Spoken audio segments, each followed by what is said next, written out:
Hello there, very good Saturday evening to all our viewers and welcome to the weekend edition of Primetime News. We are coming to you live and direct from the Newsfirst studios here in Colombo. Bringing you the news tonight, I'm Joel Outsko and let's start off with a look at our headlines for this evening. Leaders of Sri Lanka and India focus on the creation of a common economic zone. Army Sampath, allegedly involved in the Blumendal shooting during the elections, arrested. Weather patterns change. Warning issued to the fishing and naval communities to be vigilant. Tamil Nadu election campaigns come to an end.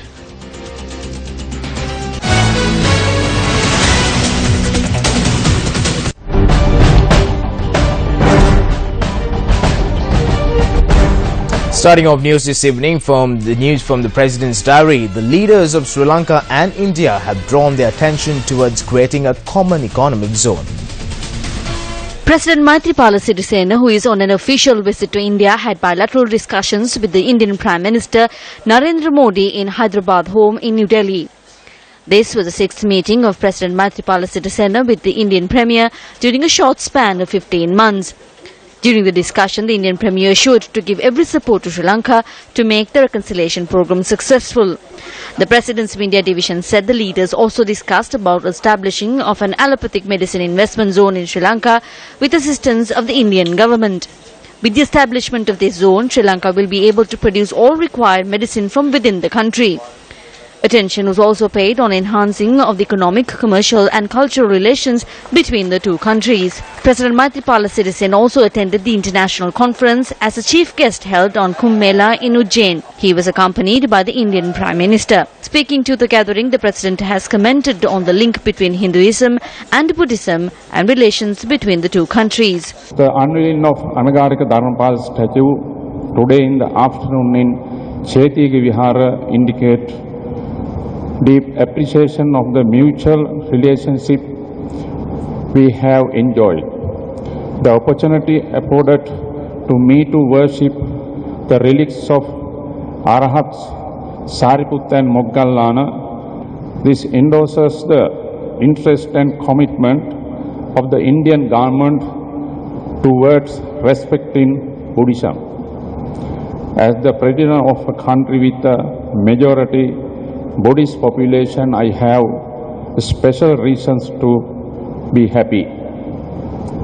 Finally, I thank the Honorable Prime Minister for having been with me at these important occasions and the Honorable Chief Minister of Madhya Pradesh and the organizers for inviting me. The Indian Foundation has pointed out that under the leadership of President Maithripala Sirisena, the long-standing relationship between India and Sri Lanka has entered into a new path while further strengthening it. The representatives of the Indian Foundation made these remarks when they met the President yesterday in India. And on to your developing story this evening, Sampath Chamara, alias Army Sampath, who is allegedly connected to a number of crimes, was arrested by the Police Special Task Force this afternoon. Inspector General of Police Puji Chasindra said that Army Sampath has been interrogated with regard to a number of crimes. Underworld criminal Sampath Chamara, alias Army Sampath, who had been engaging in a number of criminal activities in the Colombo area and was wanted by the police, was taken into custody this afternoon in Slave Island while he was travelling with his wife and another individual. A team from the Police Special Task Force arrested the suspect in the Slave Island police jurisdiction based on information received by intelligence units. Commanding officer of the police STF, Ranjit Pereira, said that they had received information that the individual named Sampath Chamara was in the Slave Island area and that a team was deployed to the area to arrest the suspect. While the suspect and his wife were arrested today, a pistol in their possession was taken into police custody. Army Sampath is suspected of carrying out the shooting in the Blumendal area during the last general election, which resulted in the death of one individual. Army Sampath is also suspected of attempting to murder Dematugada Chaminda, who is a suspect in the Bharatha Lakshman killing, while the latter was being transported in a prison bus. Well, members of the joint opposition engaged in a religious ritual at the Navagamu Bhaktini Devalaya. Former ministers Basil Rajpaksa and Pavitra Vaniarachi were among those present.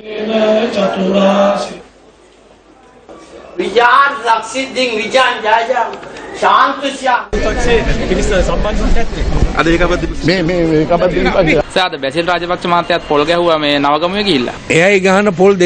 can tell you that the coconut tea smashers will not be accepted by the gods. This is because they have committed much wrong. On Monday at 10 a.m., I will be making a special statement regarding the present political situation. I cannot tell you that. You cannot say such things in the same manner you scan a fetus to determine its sex. Mervyn Siva made these comments after providing a statement to the Police Financial Crimes Investigation Division today. And in some weather news this evening, the Department of Meteorology has warned naval and fishing communities to be vigilant as a sudden roughness of the sea areas are to be expected. The Department of Meteorology predicts the disturbance that persists in the southeast of Sri Lanka is likely to intensify further and gradually develop into a depression which is likely to move closer to Sri Lanka, affecting the weather of the country and surrounding sea areas. Heavy rainfall exceeding 100 millimeters accompanied by strong winds are also likely at some places, particularly in the southern and eastern parts of the country. The general public, especially the fishing and naval communities, are requested to be vigilant in this regard. The Department of Meteorology forecasts over 150 millimeters of rain to the coastal areas in the south and southern eastern areas. Director of the Department of Fisheries, Lal De Silva, speaking to Newsfirst, said that the fishermen will be informed via the radio stations of the department, the Assistant Director's Office of Fisheries as well as port officials. The National Building Research Organization's Research and Risk Management Division head, RMS Bandara, said despite heavy rainfall being experienced, there is no situation to issue a landslide warning. Around 10 houses in Karwalagasa, Putlam were damaged by gale winds. Our correspondent reports that 4 houses were destroyed. Several other houses were damaged by the gale winds.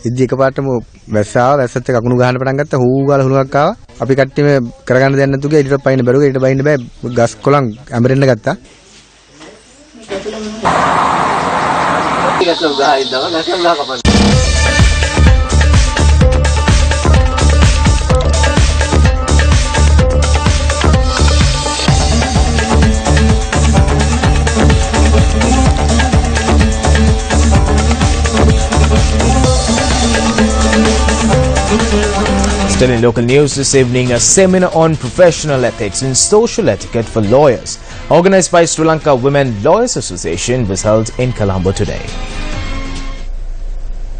Today we live in a borderless global village. There are no borders. We live in one little village. And in this village, if we are to succeed as a nation, we need to be able to be equal with the rest of the world. But where are we? To me, we are far from being equal to the rest of the world. And we think everything we do is right. And we are far more superior to everyone else. But sadly, I must say, I would love to think that we are more superior. We haven't reached a level like in the West, in the European countries or the US or perhaps Australian, some of the more advanced countries, where you really don't have to directly get involved with politics or politicians to get something done. And unfortunately, this profession, your profession, also had gone down the chute simply because of political interference. So in that case, to have a right thinking, right mindset, with the right attitude, with the right conscience, to have politicians of that caliber. But unfortunately, I am sad to say, my people of this country have not understood the right definition of who a politician should be. We elect the wrong people, and then we keep complaining. The system is corrupt. We need to change the system. Following a discussion held in Kandy today, Minister of Finance Ravi Karunanayake commented on the former president's tour to Uganda. It is the President, the Prime Minister and the Cabinet of Ministers who represent the Sri Lankan government. However, the former President tours countries such as North Korea, Uganda and Swaziland. It may be because he does not have friendly relations with other countries. However, What we ask is, when persons such as Udayanga Veeratunga are on the wanted list of Sri Lanka and the Interpol, we ask the customs and the FCID why these people aren't being interrogated. Where is the discipline in this? We feel that there are underhand deals behind this. These are what we need to correct. Otherwise, people will come to the conclusion that it is we who are trying to sweep such issues under the carpet. The Finance Minister met Chief Minister of the Central Province Diluka Ekanaika in Kandy today and held discussions regarding provincial development. You're watching the news at 9. Up next is our investigative journalism segment, Action TV.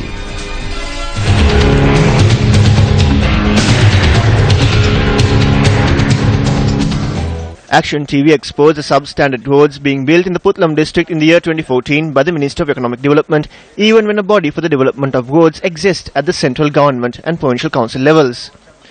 Action TV made further exposés highlighting examples when contractors continued to work on the said roads without taking into consideration the low quality of work being carried out by them. Even though a separate road development authority exists for the Puttalam district, which falls under the Northwestern Province, the Ministry of Economic Development had assigned this project to the Road Development Authority of the Western Province. The project was assigned to the RDA of the Western Province, even when a number of roads in the province remained in a dilapidated condition.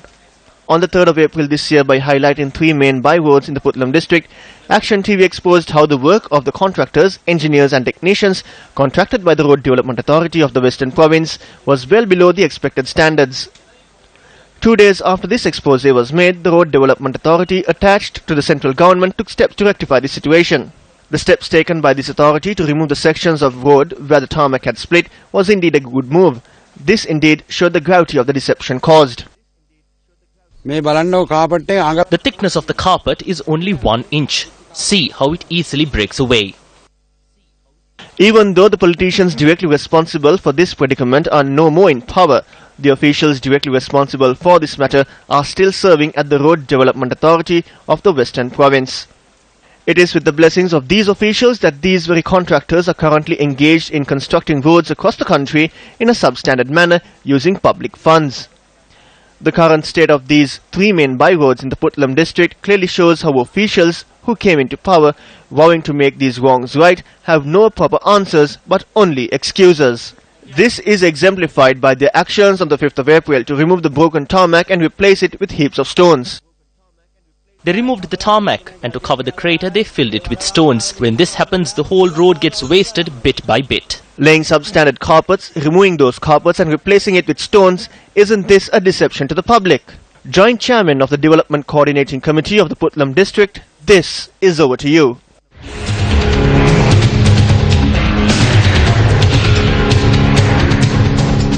The foundation stone for the Somi Ravigama model village in Suryababa, Badigama was laid today. This model village is the 19th of its kind built in Hambantota. 25 families are to be placed here. Financial assistance of 3 million rupees apiece was given to low-income families under the patronage of Minister of Housing and Construction, Sajid Premadasa. These people are talking about a cyclone. They were the ones who said without shame regarding the budget that an individual can live with a monthly income of 2,500 rupees. These robbers who robbed the country are now talking that like a cyclone the budget has changed. They had illegal bank accounts in Dubai. If the millions and trillions of dollars in these accounts were here in our country, we can build not 200 but 2,000 more of these model villages.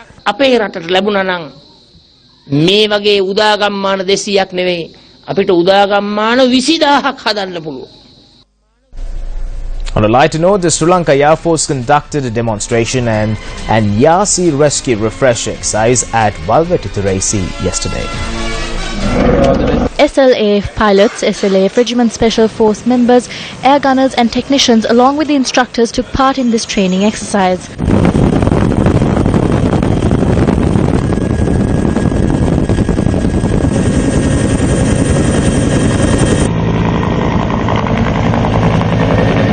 Air Sea Rescue refers to the combined use of aircraft and surface vessels to search for and rescue survivors of aircraft found at sea as well as seafarers in distress.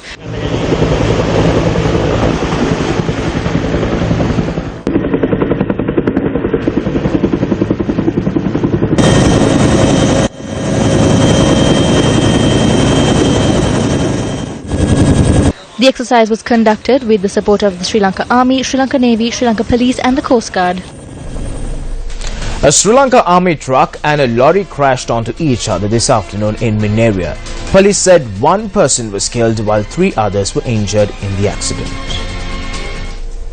The Sri Lanka Army truck travelling from Vaunia to Buttala and a lorry travelling in the opposite direction crashed head-on. Police said the lorry had skidded off the road and crashed onto the army truck. Police suspect that the driver of the lorry may have fallen asleep at the wheel. The assistant in the lorry was killed in the crash. The driver of the lorry, who suffered serious injuries, was admitted to the Polonnaru Teaching Hospital. 2 persons in the army truck were also injured.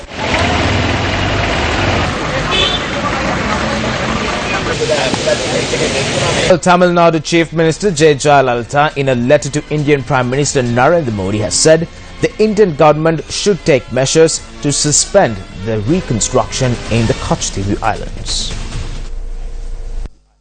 In the letter to Modi, Jayalalitha brought to his notice Sri Lanka's plans to renovate the church in the Kachtivu island.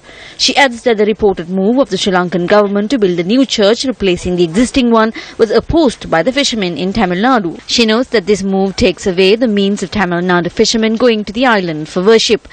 Indian media had reported that the Navy is preparing to construct a naval base on the Kachtivu island. Indian media reported that the Indian government had instructed its High Commissioner to look into this and submit a report. Speaking to Newsfirst, Sri Lankan Navy spokesperson Akram Alavi said that there was no such move to construct a naval base on the island. However, he added that the assistance of the Sri Lankan Navy had been sought to move raw material to Kachtivu for the construction of the church.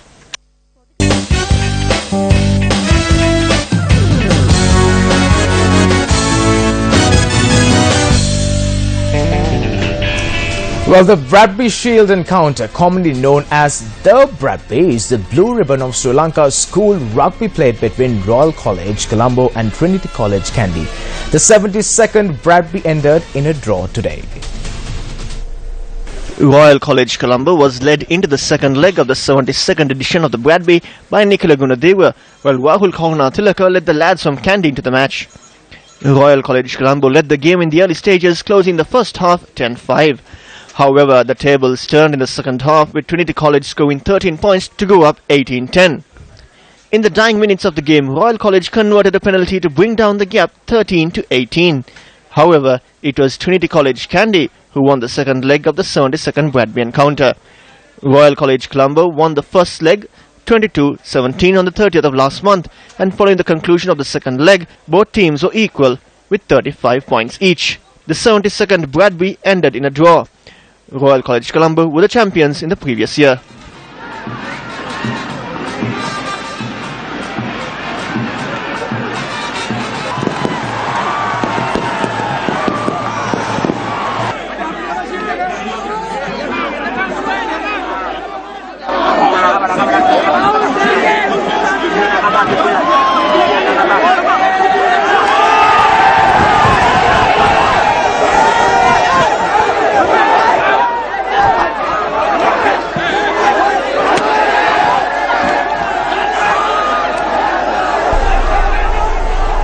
And on the front line tonight, we are joined by senior journalist Faraz Shakut Ali. Good evening, Faraz. Good evening, Joe. Well, Faraz, we are going to speak today on VAT, also commonly known as the value-added tax. This is something which is spoken commonly here in Sri Lanka in every nook and corner. People are buzzing over this whole VAT subject.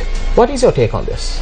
The VAT, the VAT, is an essential component of tax in modern day economies, but in the context of Sri Lanka, it's very sad that the government have had to raise VAT once more, and because it directly affects the people.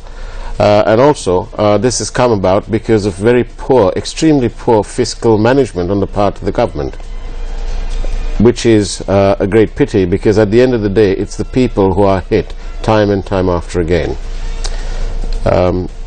It would be better if the government was able to focus on fiscal management and, for example, rein in the monies that are outside of the country, supposedly, allegedly, illegally, and raise taxes in that way. But for us, you said that the government would have taken some remedy against this. But before the government came into power or before they were elected, they did not make any statement of VAT or any such thing. That's right.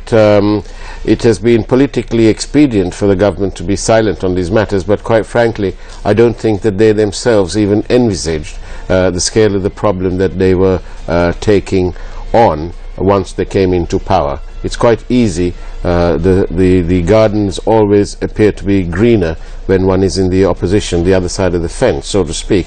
Unfortunately, the government are now facing reality. It's D-Day for them, and the people are obviously very unhappy because it's costing them more and more just to live, and that's very sad. Well, for us, of course, end of the day, it's the people who are burdened by all these taxes and everything which is put forward. But let me say, well, let's make a situation here. Let's say that the country is facing an economic crisis, but is it fair that the people have to bear all this? Well, it's unfortunate and it's unfair, of course, that the bulk of the people, the majority of the people, are burdened with tax after tax after tax, which is why it is essential to bear in mind the March the 12th movement, in which the public have been urged to vote professional, sober, liberal-minded representatives in Parliament who can represent them fit and properly. It's very essential, because if you have people who don't know what they're doing and whose only game plan is to make money for themselves or to fulfill their own agendas, then the needs of the people are left very far behind indeed. Well, thank you very much for sharing your thoughts on this. Well, on that note, it's time for us to wrap up this edition of Primetime News. Thank you very much for stopping with us this Saturday evening. Have yourself a great evening ahead. Take care and God bless you.